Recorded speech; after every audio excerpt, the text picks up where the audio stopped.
Hej med dig, Poul fra Bitboxen her. I dag der skal vi snakke om Liqui Moly Engine Flush. Det her det er et guldprodukt, når du skal skifte olie. Ikke bare på gamle motorcykler, men faktisk også på nyere. Nu skal jeg forklare hvorfor. Det er sådan, at din motorolie den indeholder nogle additiver, en additiv pakke.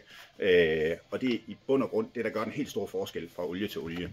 De her additiver, de er ikke ens fra mærke til mærke. Og når du går fra en olietype til en anden olietype, eller fra et mærke til et andet mærke, jamen så kan de her additiver konflikte. Og det kan gøre, at du for eksempel får en kobling, der binder, eller hvor pladerne de ikke vil slippe, en gearkasse, der går træt osv.